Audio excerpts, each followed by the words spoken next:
নমস্কাৰ মৰমৰ ছাত্ৰ ছাত্ৰীসকল, তোমালোকক সকলোকে মোৰ ইউটিউব চেনেলটোলৈ স্বাগতম জনাইছোঁ। আজি মই তোমালোকক পঢ়াব গৈ আছোঁ পাঠ নম্বৰ 3। পাঠ নম্বৰ 3 নাম হৈছে কি? ভূ অৱয়ব আৰু মানুহ। ছাত্ৰ ছাত্ৰীসকল যিসকলে আগৰ ভিডিঅ'সমূহ চোৱা নাই তোমালোকে সেই ভিডিঅ'সমূহ চাই ল'বা।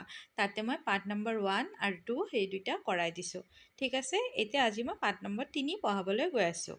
এতিয়া আহাচোন ছাত্ৰ ছাত্ৰীসকল, আমি চাওঁ। তোমালোকে নিশ্চয় নদ নদী বিল হ্ৰদ সাগৰ মহাসাগৰ দ্বীপ সমভূমি মালভূমি পৰ্বত পাহাৰ উপত্যকা আদি নানা প্ৰকাৰ ভূ অৱয়ব দেখিবলৈ পাইছা। ভূ মানে পৃথিৱী বা মাটি আৰু অৱয়ব মানে গঠন। পৃথিৱীৰ উপৰিভাগ সকলোতে একে নহয়। ইয়াৰো কোনো ঠাই উখুৰা মুখুৰা আৰু কোনো ঠাই সমান। অতীজৰে পৰা বাহ্যিক আৰু আভ্যন্তৰীণ কাৰকৰ ক্ৰিয়াৰ ফলত এনে ভূ অৱয়ৱবোৰে পৰিৱৰ্তনৰ সন্মুখীন হৈ আহিছে।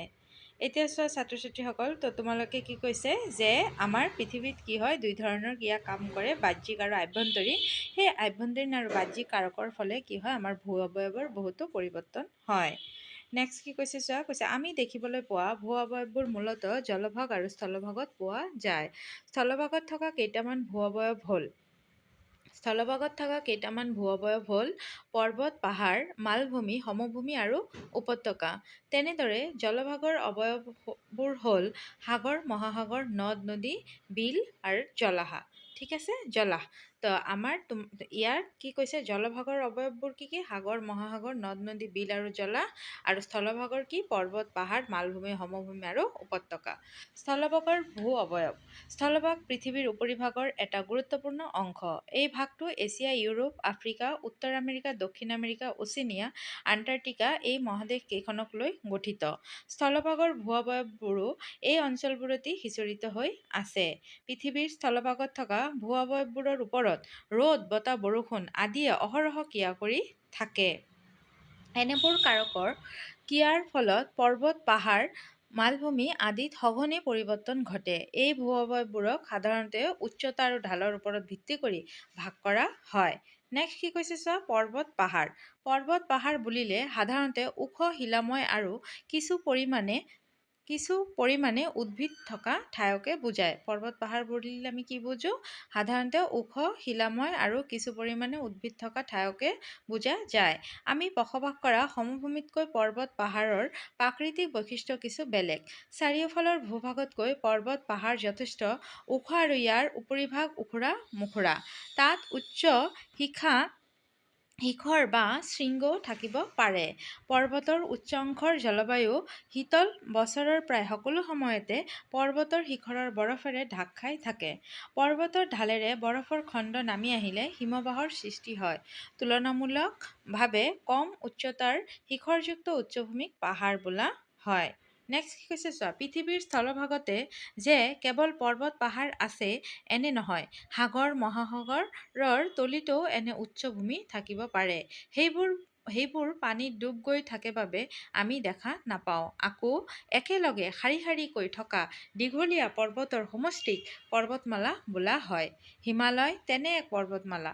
পৰ্বত পাহাৰ আদি উচ্চভূমিসমূহত সাধাৰণতে শিলাময় আৰু থিয় ঢালযুক্ত হয়।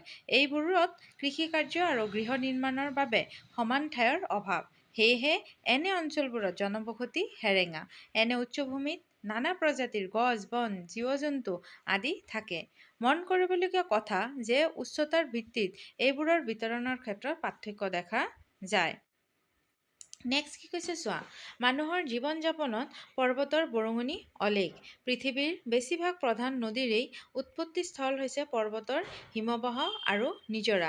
গতিকে পৰ্বত পাহাৰক মানুহৰ ব্যৱহাৰ উপযোগী পানীৰ ভঁৰাল বুলিও ক'ব পাৰি। তোমালোকে জানাই যে আমাৰ পৰ্বত পাহাৰ এইবিলাক হৈছে কি ব্যৱহাৰ উপযোগী পৰ্বত পাহাৰ মানুহৰ ব্যৱহাৰ উপযোগী পানীৰ ভঁৰাল। কৈছে মানুহৰ জীৱন যাপনত পৰ্বতৰ বৰঙণিও কি অলেখ। পৃথিৱীৰ বেছিভাগ প্ৰধান নদীৰেই উৎপত্তিস্থল হৈছে কি পৰ্বতৰ হিমবাহ বা নিজৰা। বুজি পাইছা ছাত্ৰ ছাত্ৰীসকল? নেক্সট কি কৈছে চোৱা, পাহাৰৰ এঢলীয়া ঢালত হাবি বন মোকলাই মানুহে ধান গম আলু কচু ফল-মূল আদিৰ খেতি কৰে।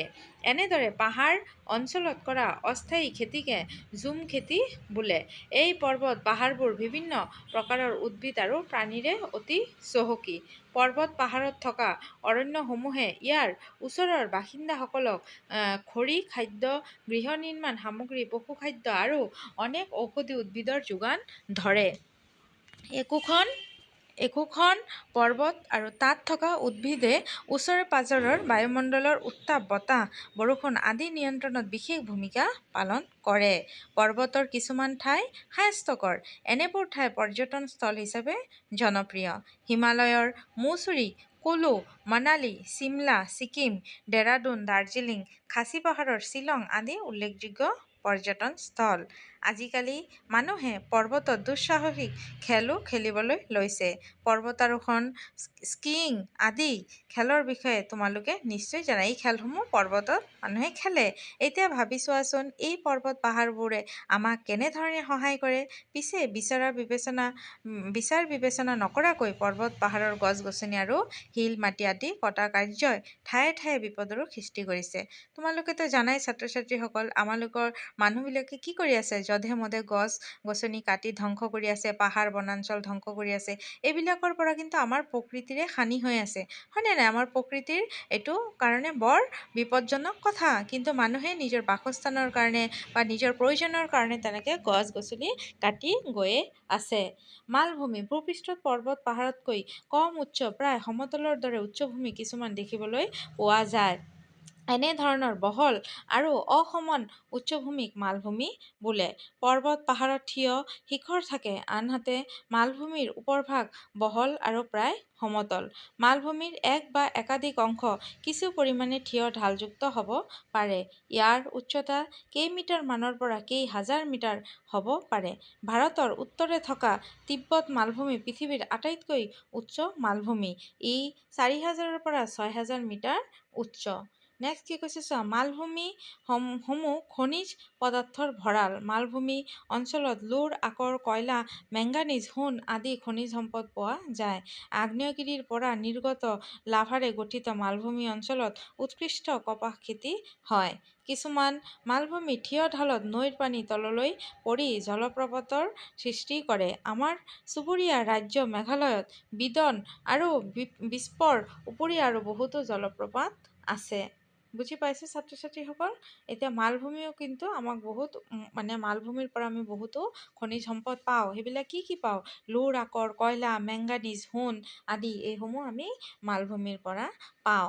ঠিক আছে। আকৌ আগ্নেয়গিৰিৰ পৰা নিৰ্গত লাভাৰে গঠিত মালভূমি অঞ্চলত কি কৰে? উৎকৃষ্ট কপাহ খেতি কৰে। ঠিক আছে ছাত্ৰ-ছাত্ৰীসকল, বুজি পাইছা? নেক্সট আহিল কি এতিয়া? সমভূমি। আৰু এইটো হৈছে কি? পানী মূৰ জলপ্ৰপাত। ইয়াত কি কৈছে চোৱা, কৈছে অসমৰ কাৰ্বি আংলং, পশ্চিম কাৰ্বি আংলং আৰু ডিমা হাছাও জিলাক সামৰি পাহাৰীয়া অঞ্চল গঠিত। এই অঞ্চল প্ৰধানতঃ কাৰ্বি মালভূমিৰ অংশ। কাৰ্বি মালভূমি দাক্ষিণাত্য মালভূমিৰ এক বিস্তাৰিত অংশ। ৰাজ্যখনৰ সবাতোকৈ ওখ পাহাৰ বৰাইল ইয়াতে অৱস্থিত। অসমৰ পাহাৰীয়া অঞ্চলত প্ৰধানকৈ কাৰ্বি, ডিমাছা, কুকি, মাৰ আদি জনগোষ্ঠীৰ লোকসকলে বাস কৰে। এই অঞ্চলটোত ধান, তিল, আদা, হালধি, জালুক, জলকীয়া আদি শস্যৰ খেতি কৰা হয়। অঞ্চল বিশেষে কফি, ৰবৰ, কুঁহিয়াৰ, চাহ আৰু ফল-মূলৰ খেতি কৰে। বিশেষকৈ কাৰ্বি আংলং আৰু ডিমা হাছাও জিলাৰ কিছু কিছু অংশত চাহ খেতি কৰা হয়। পাহাৰীয়া অঞ্চলত সংৰক্ষিত বনাঞ্চল বেছিকৈ থকাৰ লগতে বেছিভাগ ঠাই ঢালযুক্ত হোৱাৰ কাৰণে যাতায়াত পৰিবহণৰ ক্ষেত্ৰত তুলনামূলকভাৱে পিছ পৰা। অঞ্চলটোৰ সকলো ঠাই সুচল পথেৰে সংযুক্ত নহয়। লামডিং আৰু শিলচৰ সংযোগী ৰেলপথটোৱে পাহাৰীয়া অঞ্চলটোৰ যাতায়াত পৰিবহণৰ ক্ষেত্ৰত গুৰুত্বপূৰ্ণ ভূমিকা পালন কৰিছে।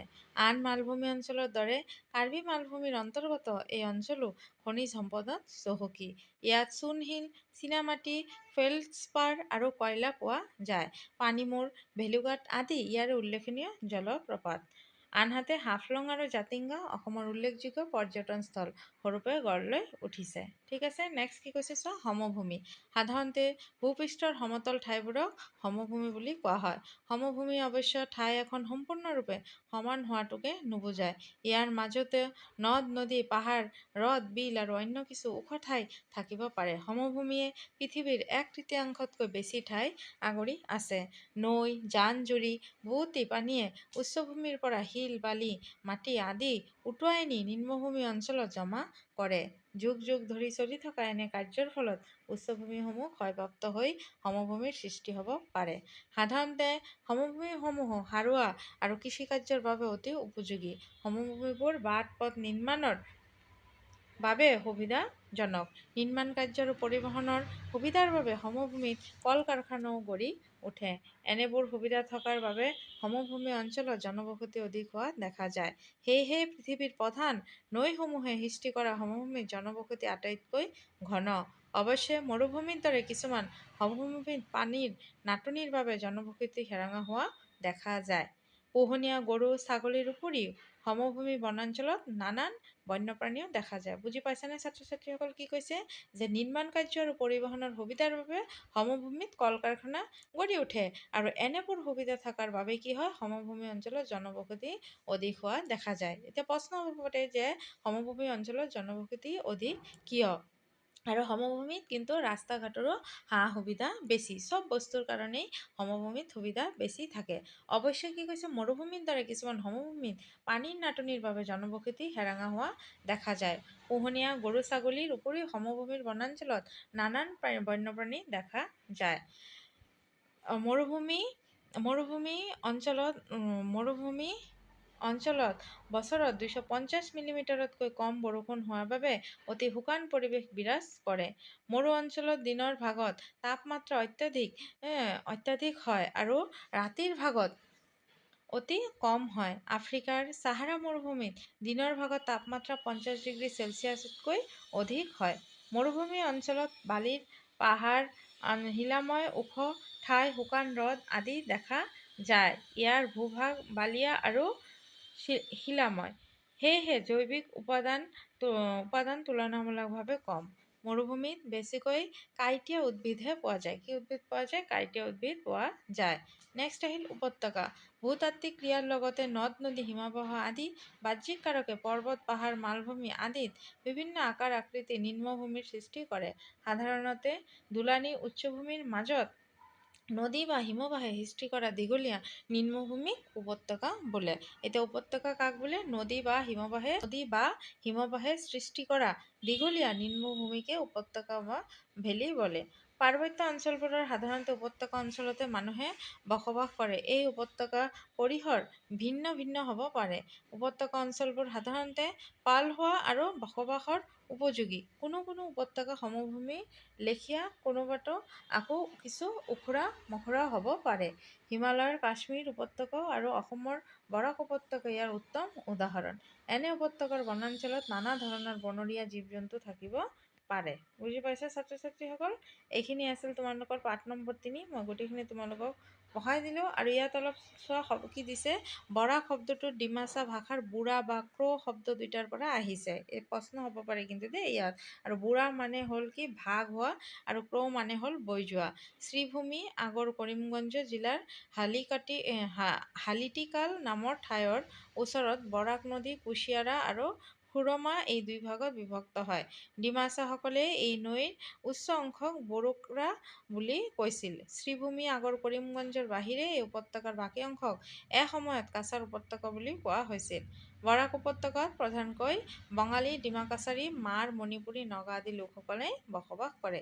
বৰাক উপত্যকাৰ লোকসকলৰ প্ৰধান জীৱিকা হৈছে কি? কৃষি। এই অঞ্চলৰ মাটি সাৰুৱা হোৱাৰ বাবে ইয়াত প্ৰধানকৈ ধান খেতি কৰা হয়।